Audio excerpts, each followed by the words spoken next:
we're diving in to New Year check-in and reflection. We're going to be having a blast in this conversation, so thank you so much for being here, because we're going to have a lot of fun in this. And maybe it's not going to be a lot of fun for you because you're like, I haven't been doing anything with my New Year's resolution or goals or et cetera, et cetera, et cetera. I was just running. I'm recording this on December 11th.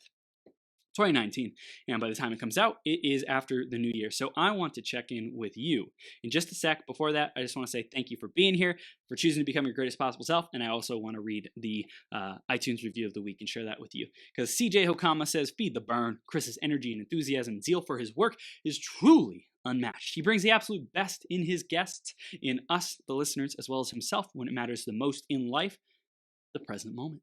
This podcast is not just hoorahs and chest-pounding moments either. Chris and his guests deliver breakthrough tools, applicable life exercises in order for his audience to make being the greatest versions of themselves possible. Yes, absolutely. CJ Hokama, thank you so much for giving us that review. And if you want a chance to get shouted out on a future 12-hour live stream, go to beergps.com/iTunes or search Greatest Possible Self on the Apple Podcast Store and give us a review there. And let us know what you love, what you want to see more of, and how we can improve the show for you. Thank you so much in advance for doing that. Massive love for you. In this conversation, again, we're talking about the New Year check-in and reflection to make sure that you are on track with your GPS for the year. So I'm just going to ask you some quick questions, and they might be tough, but get down to business and let's get to it. First of all, check yes or no. Mental or physical, grab a piece of paper, be ready to take notes. This is going to be powerful, okay? The question, did I set goals for the entire year?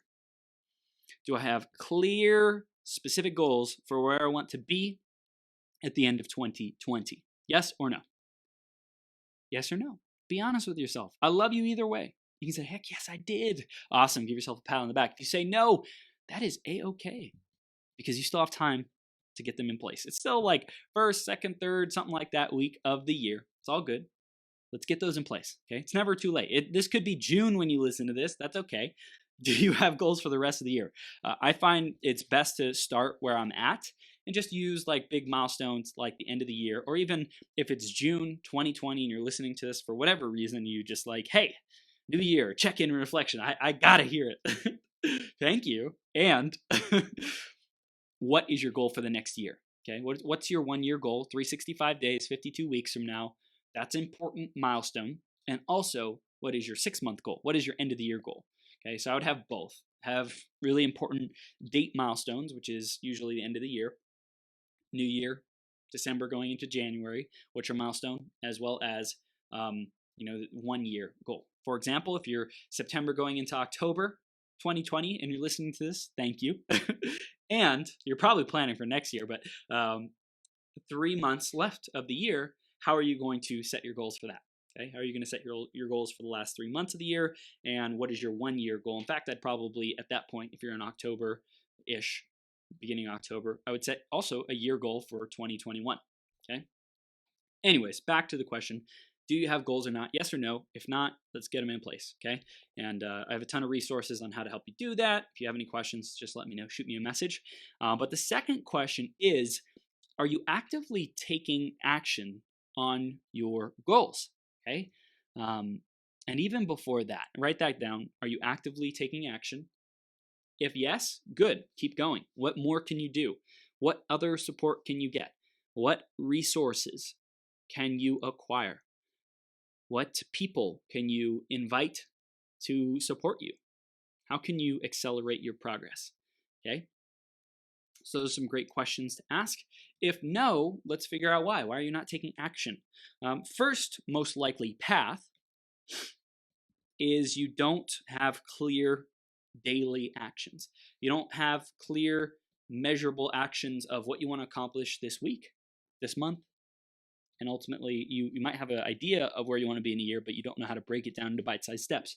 Again, there's lots of resources I can provide you on this. Let me know if you have any questions. But specifically, if you know your 1 year goal, and let's say you want to be a 6-figure earner, you want to be earning $10,000 a month, whatever, are you actively taking action on that goal? If the answer is no, ask yourself, do you know what your week-long milestone is for that? What do you have to accomplish this week to get to that goal in a year from now? How many conversations do you need to have? How many, how many prospecting calls do you need to have? Strategy sessions? How many products do you need to sell? How many leads do you need to generate? Et cetera, et cetera, et cetera. Okay.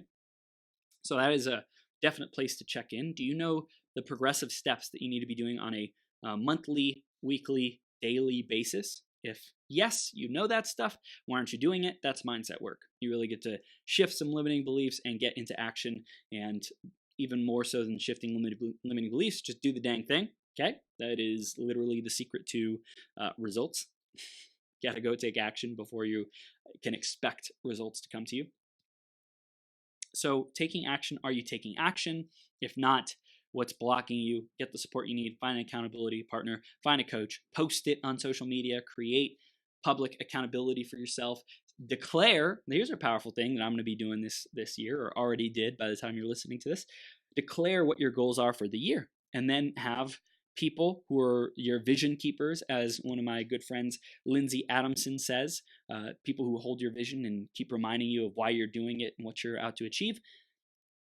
And have your community just keep encouraging you.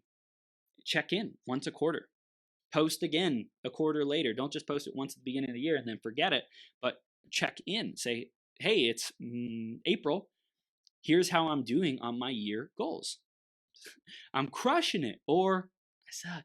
This is not going as planned. I need help, and just that transparency. Powerful, powerful stuff. Okay. So that would be the big things that I would suggest if you're not making the progress that you want. So just checking in with yourself. Are you making the progress on your year goals that you expected, that you anticipated? Are you overwhelmed? Are you unclear? Are you making excuses? Do you need support? Do you need to ask someone for help? Do you need to just send a message?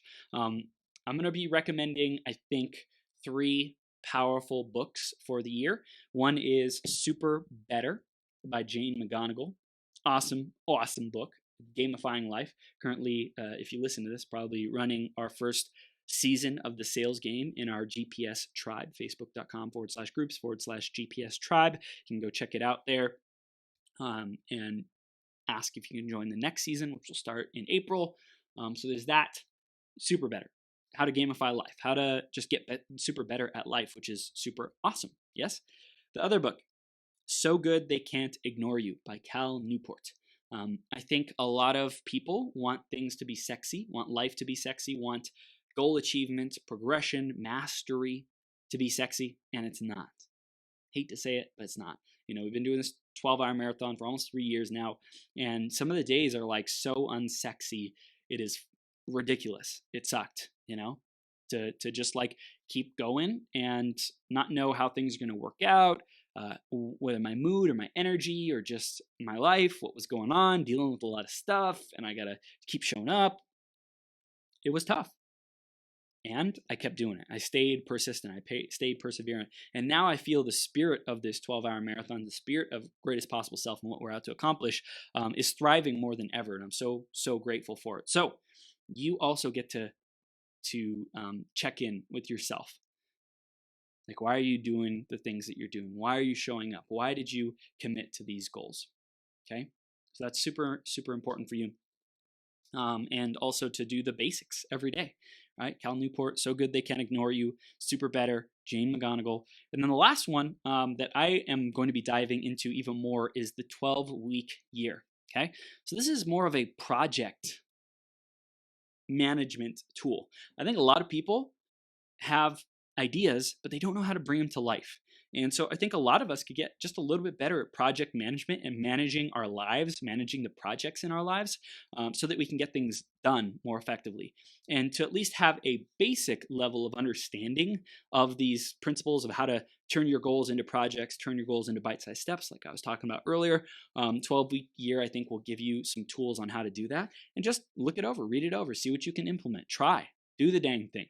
And then do your best to keep doing it. If it's a system that works for you, great. If it gives you enough information to go seek or search out a project manager, do that too. If you're having trouble finding if you're having trouble accomplishing the things you want to accomplish, find the person who has the skills and the abilities and the talent and the characteristics, aka finishing what you freaking start, that you may not have. Okay, oftentimes visionaries and entrepreneurs and creators have a challenge finishing what they start. Ding, ding, ding. So I have two people around me who are great at that. My business partner, Wayne, my girlfriend, love of my life, Petya, they're both finishers, right? They both love to finish things and complete things and create that certainty of completion. And I'm like, I just want to keep dreaming. I want to create new ideas. I just want to keep inventing. And that's my sweet spot. That's my zone of genius. So find the people who can complement you where you are weak and get those strengths in your life, whatever it takes.